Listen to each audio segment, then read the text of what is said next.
Hello guys, आप सभी का MK हिंदी चैनल में स्वागत है।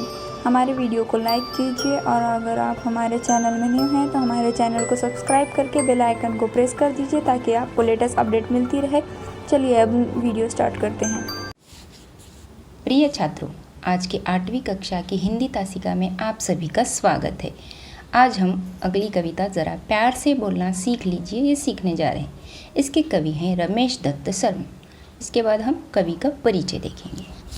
कवि रमेश दत्त शर्मा जी का जन्म 1939 में जलेसर उत्तर प्रदेश में हुआ। उनकी मृत्यु 2012 में हुई। इन्होंने लगभग 50 वर्षों तक पत्र पत्रिकाओं, रेडियो और टीवी के माध्यम से वैज्ञानिक दृष्टिकोण का प्रचार प्रसार किया है। विज्ञान लेखन में इन्हें दर्जन से अधिक पुरस्कार प्राप्त हुए हैं। शिक्षा ग्रहण करने के दौरान ही कक्षा 7वीं 8वीं से ये स्थानीय मुशायरों में चचा जालेसरी के नाम से शिरकत करने लगे थे। अब इस कविता में ज़रा प्यार से बोलना सीख लीजिए। इस कविता को हम पहले पढ़ लेते हैं। वाणी में शहद घोलना सीख लीजिए, ज़रा प्यार से बोलना सीख लीजिए। चुप रहने के यारों बड़े फ़ायदे हैं, ज़ुबान वक्त पर खोलना सीख लीजिए। कुछ कहने से पहले ज़रा सोचिए, ख्यालों को खुद तौलना सीख लीजिए। तू तड़ाक हो या फिर हो तू मैं, अपने आप को टोकना सीख लीजिए। पटाखे की तरह फटने से पहले रोशनी के रंग घोलना सीख लीजिए। कटु वचन तो सदा बोते हैं कांटे, मीठी बोली के गुल रोपना सीख लीजिए। बात बेबात कोई चुभने लगे तो बदल कर उसे मोड़ना सीख लीजिए। ये किसने कहा होंठ सी करके बैठो, ज़रूरत पे मुंह खोलना सीख लीजिए। ज़रा प्यार से बोलना सीख लीजिए। इस कविता के शब्दार्थ इस तरह से हैं, ये लिख लीजिए। अब हम दो पंक्तियां करके इस कविता का अर्थ देखेंगे। पहली 2 पंक्तियां। वाणी में शहद घोलना सीख लीजिए, ज़रा प्यार से बोलना सीख लीजिए। इन पंक्तियों में कवि कहते हैं वाणी में शहद घोलना अर्थात मीठे वचन बोलना और दूसरों से प्यार से बात करना, यह कला हमें सीखने के लिए कह रहे हैं। कवि के अनुसार हमेशा प्रेम से बोलना चाहिए। जब भी किसी से बात करें तो इस बात का ज़रूर ध्यान दें कि हमारी बोली जो है मधुर और कर्णप्रिय हो। वाणी यानी बोली। कवि का यहाँ पर कहना है कि मीठे वचन बोलना और कभी दूसरों के साथ बात करना है तो हमें प्यार से बोलना सीखना चाहिए। किसी से भी बात करें तो ये ध्यान में रखें कि हमारी वाणी जो है मधुर हो। अगली पंक्तियाँ। चुप रहने के यारों बड़े फ़ायदे हैं, ज़ुबान वक्त पर खोलना सीख लीजिए। इन पंक्तियों में कवि कह रहे हैं कि हर वक्त बातें ही करना नहीं चाहिए, बल्कि फिजूल की बातें करने के बजाय चुप रहना चाहिए, क्योंकि यही फ़ायदेमंद और उचित होता है। इसके साथ ही कवि इस बात पर भी जोर देते हैं कि ज़रूरत पड़ने पर अर्थात सही वक्त आने पर अपनी चुप्पी तोड़ देना चाहिए। कवि के अनुसार उचित समय आने पर ही अपनी ज़ुबान खुलनी चाहिए। जिसकी आवश्यकता न हो ऐसी फजूल की बातें करने से हमेशा बचना चाहिए। अगली पंक्तियाँ। कुछ कहने से पहले ज़रा सोचिए, ख्यालों को खुद तौलना सीख लीजिए। कवि यहाँ पर कह रहे हैं कि बोलने से पहले क्या बोल रहे हैं इसके बारे में विचार कर लेना चाहिए। जो कुछ ख्याल अर्थात बातें मन में बोलने के लिए आती हैं, पहले उन्हें हमें तौलना चाहिए, यानी कि उसे सही गलत का फैसला हम स्वयं करना चाहिए।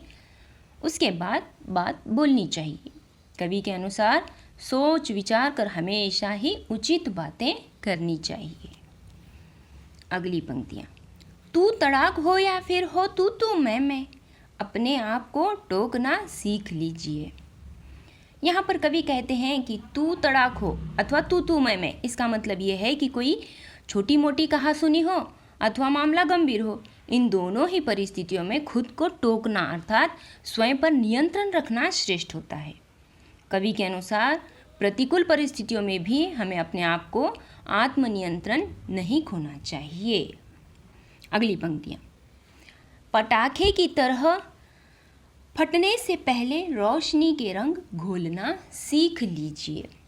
इन पंक्तियों में कवि का कहना है कि जिस तरह से पटाखा फटता है, अर्थात गुस्से में आग बबूला होने से पहले रोशनी के रंग घोलना अर्थात सही राह दिखाने का प्रयास करना चाहिए। कवि के अनुसार किसी की गलती पर क्रोध की अपेक्षा शांति से उसे सही राह दिखाने का हमें प्रयास करना है। यानी कि इन पंक्तियों में कवि कहते हैं कि क्रोध नहीं बताना चाहिए बल्कि शांति का मार्ग अपनाना चाहिए। अगली पंक्तियाँ। कटु वचन तो सदा बोते हैं कांटे, मीठी बोली के गुल रोपना सीख लीजिए। इन पंक्तियों में कवि कहते हैं कि कठोर बातें हमेशा रिश्तों में कांटे बोती है, रिश्तों में दरार डाल देती है, अर्थात दूरियां और परेशानियां पैदा होती हैं। अपनी मीठी वाणी से हर तरफ हम फूल खिलाना अर्थात खुशियां फैलाने का प्रयास करना चाहिए। कवि के अनुसार कठोर वाणी हमेशा नफरत पैदा करती है, जबकि मधुर वाणी रिश्तों में स्नेह बढ़ाकर, प्यार बढ़ाकर उसे मजबूत और खुशहाल बनाती है। इसलिए हमेशा मधुर वाणी बोलनी चाहिए। अगली पंक्तियाँ। बात बेबात कोई चुभने लगे तो बदल कर उसे मोड़ना सीख लीजिए। यानी कि इन पंक्तियों में कवि कहते हैं कि यदि कोई छोटी बड़ी बात आपके हृदय को कष्ट पहुँचाए तो उसे मोड़ना चाहिए, अर्थात उसे भुलाने या उसकी नकारात्मकता के बजाय उसके सकारात्मक पहलुओं पर विचार करना चाहिए। कवि के अनुसार अनायास ही परेशान करने वाली बातों को सोचने से बेहतर है उस परेशानी को दूर करने या उसके सकारात्मक पहलुओं पर विचार कर स्वयं के हौसले को बुलंद करने का प्रयास करना चाहिए। अंतिम पंक्तियाँ अगली। ये किसने कहा होंठ सी करके बैठो, ज़रूरत पे मुंह खोलना सीख लीजिए।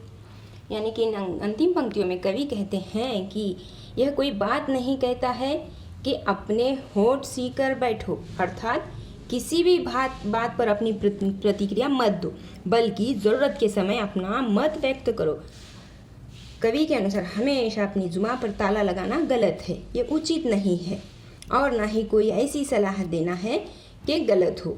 इसलिए आवश्यकता पड़ने पर प्रतिक्रिया देना ज़रूरी है, आवश्यकता पड़ने पर बोलना ज़रूरी है। इसमें कवि ने प्रेम से बोलना, सही समय पर बोलना, सोच विचार कर बोलना, आत्मनियंत्रण रखना, मधुर भाषी होना, इन सब गुणों को अपनाने की हमें प्रेरणा दी है। कवि के अनुसार हमेशा होठ सीकर बैठना भी उचित नहीं है। आवश्यकता विभिन्न मुद्दों पर अपना मत प्रकट करना और ज़रूरत पड़ने पर आक्रोश प्रकट करना भी आवश्यक होता है। इस तरह से ये कविता समाप्त हो गई।